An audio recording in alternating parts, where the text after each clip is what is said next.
President Emerson Mnangagwa's term of office to 2030. Legal argument. Now, let's look at the legal argument over this standing order. The applicants argue that the resolution violates Section 67, political rights. It undermines the rights to free and fair elections and the right to make political choices freely. B. Section 56, equality and non-discrimination. The resolution treats citizens unequally by seeking to extend the incumbent term without getting involved. See Section 328, Constitution Amendments. The applicants argue that any amendment extending the president's term requires a national referendum under Section 328(7), as it would benefit in an incumbent if this does not happen, of course. Procedural significance. The court granted direct access under Section 167(5).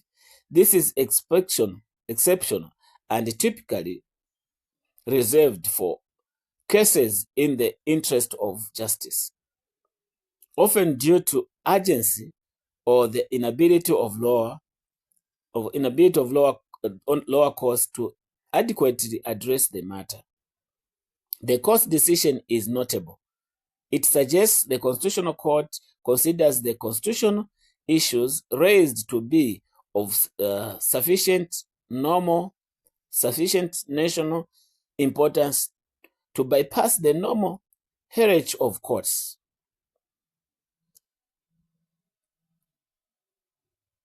The counter-argument for your critical analysis. Critics have raised concerns. Some argue the challenge is procedurally premature because the resolution is merely an internal party decision, not yet a bill before Parliament. There are also allegations that the case may be sham or coercive litigation designed to secure a favorable dismissal that could later be used to legitimize the term extension. Consider this. If true, how would that affect the integrity of the judicial process and the rule of law? Number 4. Participatory democracy. The Fuza case, Section 141. The Fuza and Wakurawaya versus Parliament of Zimbabwe case provides a fascinating look at how the courts enforce participatory rights. The right of citizens to have their voices heard in the legislative process. Facts.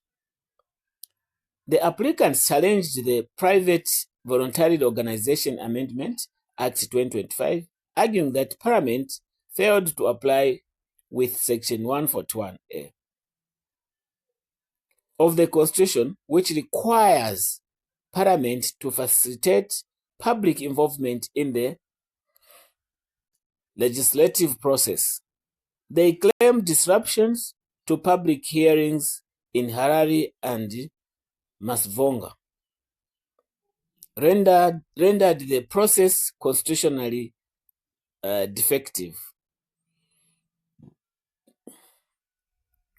The judgment. We look at the judgment. How was the judgment? The Constitutional Court made 2 significant rulings. Number 1, broad standing. It affirmed that Section 141A creates a responding public entitlement. This means any member of the public can approach the court under Section 167(2)(d) to enforce Parliament's constitutional obligations. This is an expensive approach to standing. 2. Rejections of mootness.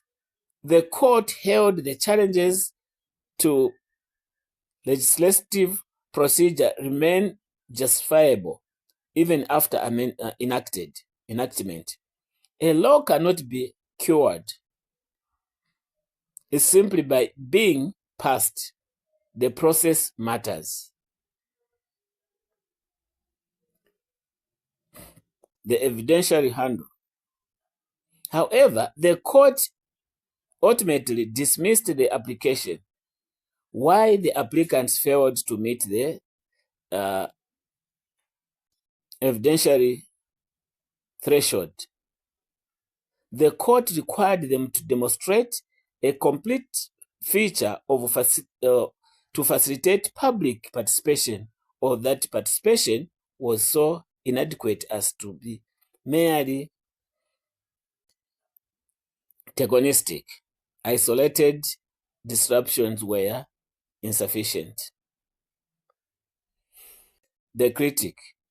This judgment reflects a dual posture: robust on principle standing, but conservative in application. This is evidentiary requirements. Critics argue that placing the burden of proof entirely on citizens creates an operation constraint. Civil society may lack the resources to gather evidence across multiple consultation processes. This risks making participatory rights robust in principle, yet limited in their capacity to influence legislative outcomes.